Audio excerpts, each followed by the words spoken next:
Hello everyone, myself Dr. Samir.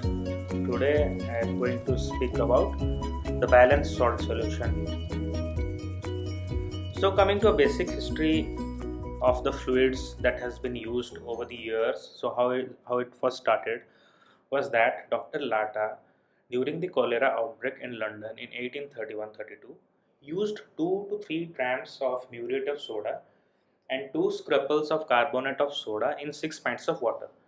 First, he tried to give this orally for the rehydration, oral rehydration as an oral rehydration, and then he changed into intravenous.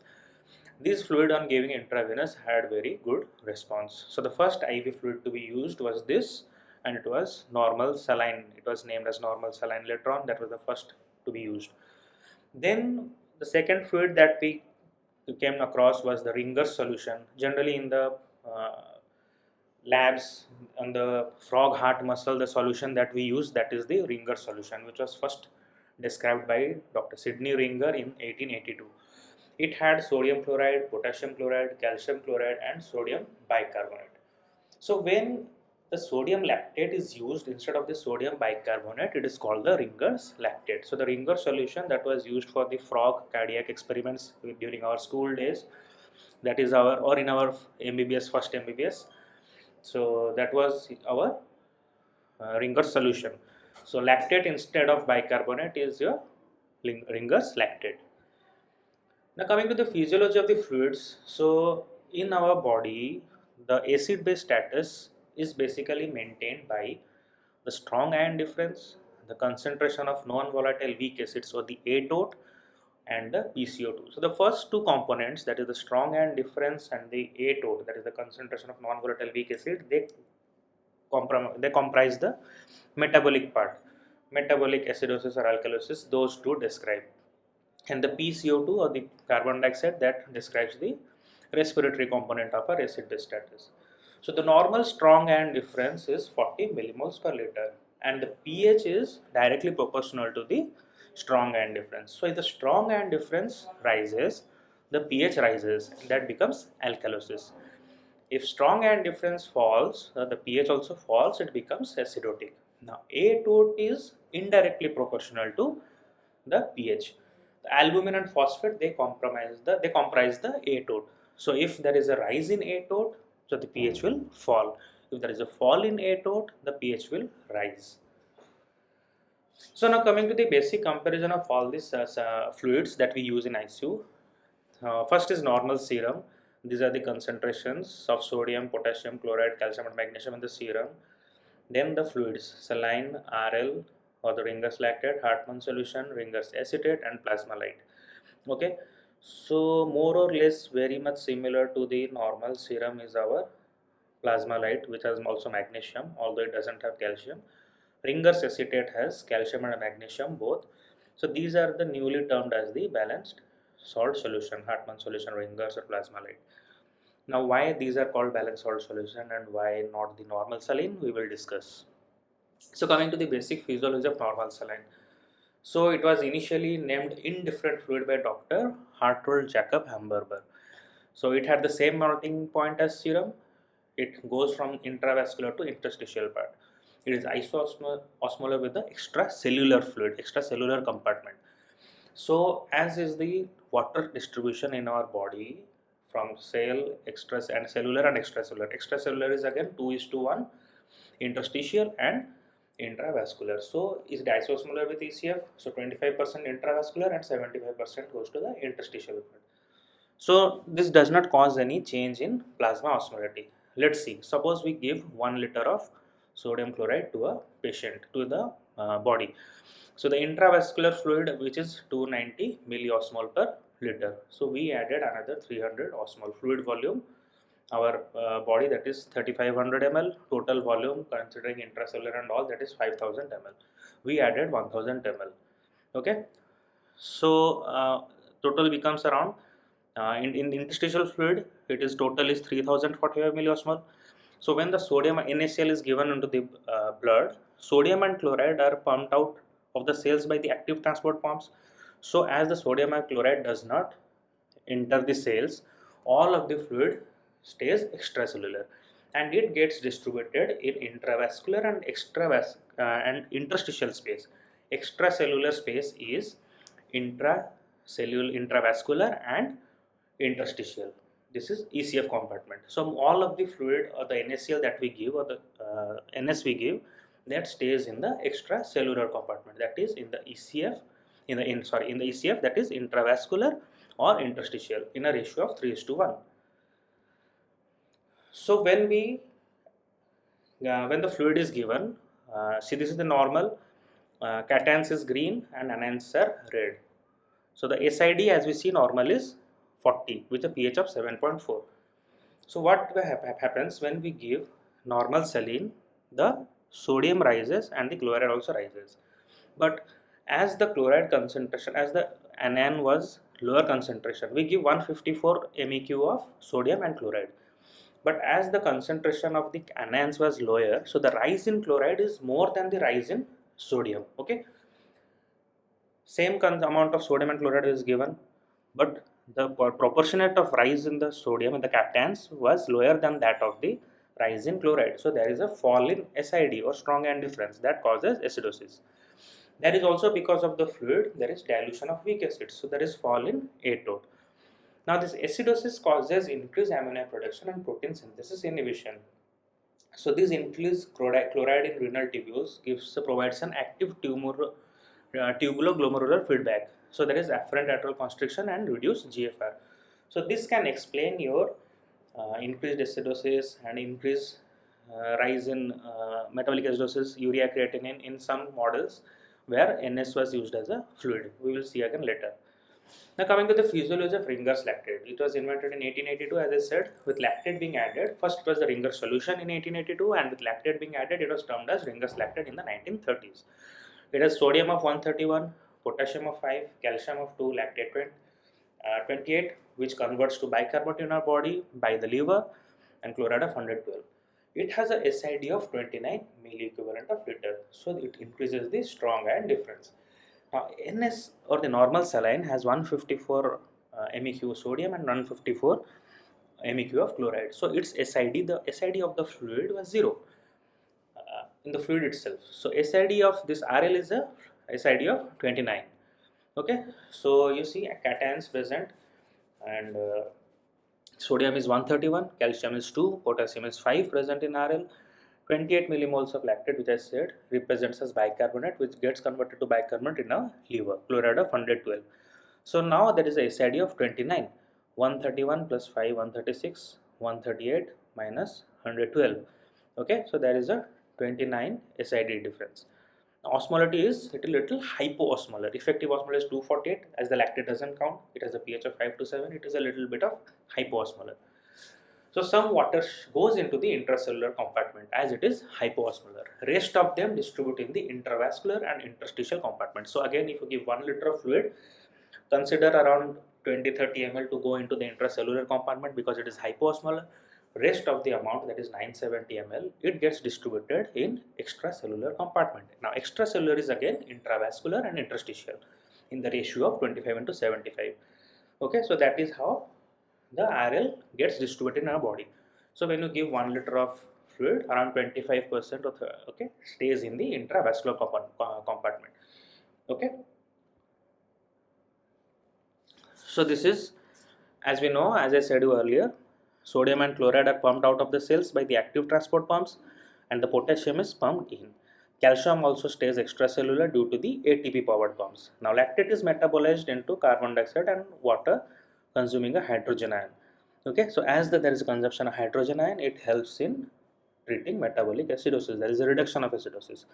Now, as the electrolyte stays out of the cells, the infused water stays in the totally in the extracellular fluid, distributing as per the ratio of water in intravascular and interstitial compartment. Okay. So the lactate, as I said, is metabolized by the liver into bicarbonate. It requires very high amount of oxygen for metabolism, and 1 millimole of lactate uses up around 1 millimole of H plus ion. And there is not much change in plasma osmolarity because of this fluid, but it has a potential to induce hypokalemia by increasing sodium delivery to the distal nephron. So although it contains potassium, it may not cause hyperkalemia.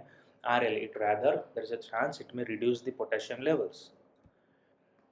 So coming to the plasma-led physiology, the newer fluids PL148, it is very close to plasma composition. It was patented in 1982. It is isosmolar totally 294 and effective osmolarity as they do not count the acetates and lactates. So the effective osmolarity is around 245. It has an SID of 50 MEq per liter, and this can cause alkalosis because of such a high SID.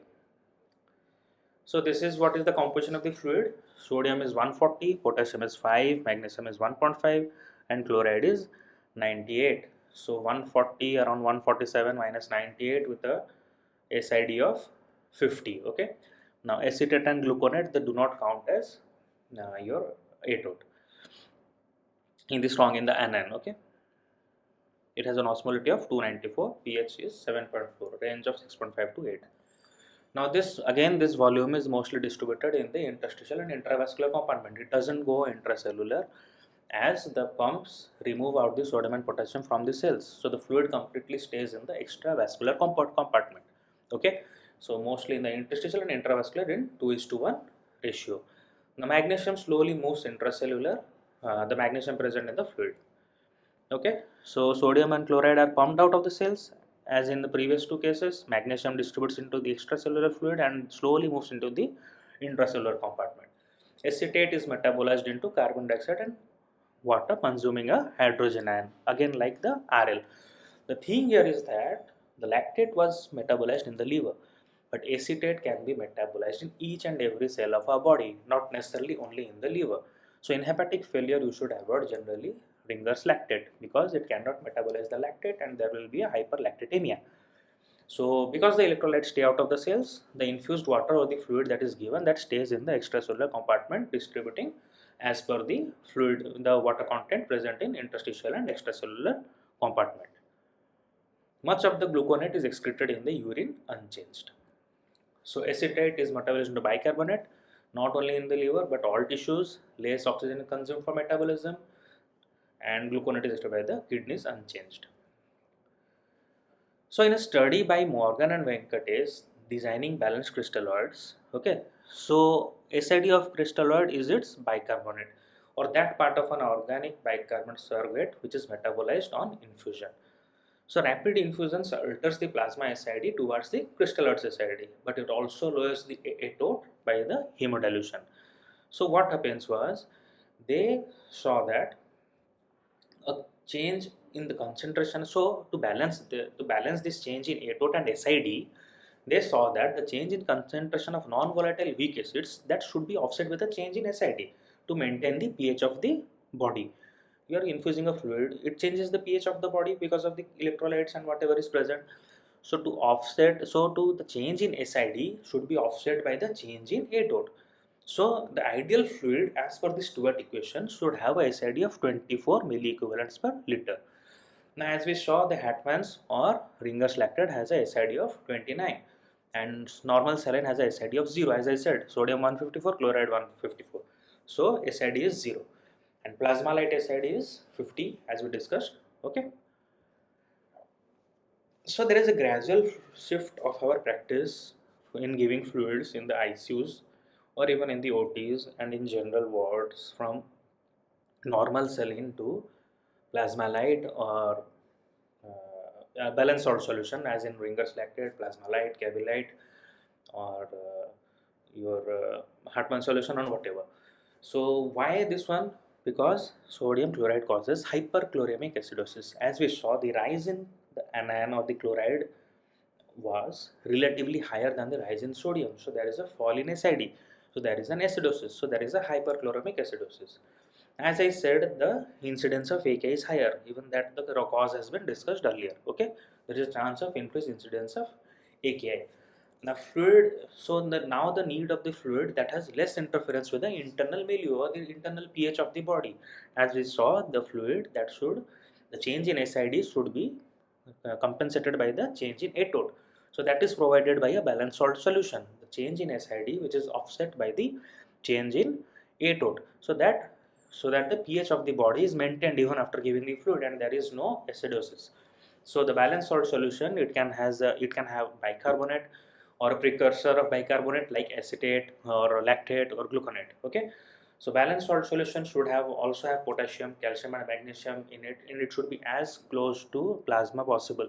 That is why it is called a balanced salt solution rather than just an NS which has only sodium and chloride.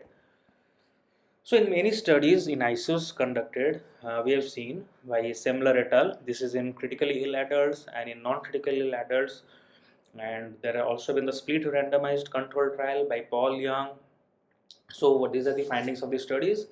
So Semler SMART trial, and they had a make composite of make 30 acute kidney injury on day 30, which was significant in patients who had received balanced salt solution. There was a significant drop in renal parameters. Means it was good. The balanced salt solutions, those who received balanced salt solutions had better renal parameters than who received normal saline. However, there was no significant changes in mortality. So mostly you see in most of the studies like SMART, SALT ED, and Verma et al., split trial, trial by UNOS, they all had not significant difference in mortality. However, and Verma, Young, and Raghunathan, they even had no uh, significant difference in renal parameters or acidosis or creatinine levels. However, in the studies by Raghunathan et al. And in Zampieri, a retrospective study, both they found that there was significant lower reduction of mortality in patients who received balanced salt solution. And Shaw and Raghunathan did a retrospective study of thousands, 10,000s of patients and saw that the mortality was directly proportional to chloride levels. So basically, more or less, the balanced salt solution is definitely not harmful as sodium chloride. It may not have mortality benefit, but it definitely has better renal parameters, better acidosis control, and better renal control, better renal parameters in patients, those who receive balanced salt solution. These are the studies that were conducted in ICUs. Now, these are studies conducted in transplant units. So, in transplant units, it was seen in all the four studies we see 1, 2, 3, 4, 1, Potura, Hadimioglu, and Kimes et al. There was no significant difference in renal parameters, that is, creatinine and urine output, or graft function. However, in acid base balance, we see every patient who had used balanced salt solution had better acidosis and better base excess and better lactates. Okay, so that is what it was seen. Although there was no graft function significant difference and renal parameter significant difference in these four studies, but definitely there was better acidosis and better control, better acidotic control in patients who used balanced salt solution. In a study retrospective review by Advani et al., it was seen that the need of renal replacement therapy was significantly lower in patients who received plasma light, and the graft function was better at 3 months with plasma light in a study by Advani. Okay, so basically we are seeing that it is definitely less harmful than the sodium chloride, if not advantageous, but definitely less harmful, less acidosis, less chloride, and less metabolic acidosis, sometimes in some patients less creatinine, better renal functions also. Now coming to in surgical patients also, we see renal and mortality were mostly similar in both the groups, and in a study by Shaw et al., it was seen that patients who used NS, in the patients in whom NS was used, the pH was low, there was acidosis. pH was lower and base excess was lower in all of the studies that used normal saline. However, the renal parameters and mortality were more or less similar in both the groups. There was no significant difference except in the study by Shaw, which it was an observational study which saw that there was increased creatinine and AKI and need of RRT in patients who received normal saline, and the mortality was also higher in patients who received normal saline. Okay, so basically overall we see that balanced salt solution is better in terms of renal parameters and acidosis. There is a definite reduction of acidosis, and there is a definite lower levels of chloride. Base excess is also reduced, and in terms of renal parameters also, few studies have shown significant improvement in your creatinine levels, need of renal replacement therapy, or it is more or less similar, not significant difference in both the groups NS and balanced salt solution, but acidosis and chloride levels are definitely lower in patients who receive balanced salt solution. So there is no mortality benefit in most of the studies. The 28-day mortality or discharge from hospital or the 90-day mortality, there has been not many studies that have shown significant difference. Even larger studies, basic recent trial that was by Zamperi, the basics trial, and trial by Semler, Smart ED, Salt trial, all they showed no mortality benefit on using a balanced salt solution. However, again, all the studies they showed definitely reduced incidence of acidosis and hyperchloremia. So basically, mostly depends on the physician's choice and preference on which fluid to use. But definitely, there is a good findings that balanced salt solution is better than normal saline. However, the final call is to be taken by the physician in charge of the patient. Thank you.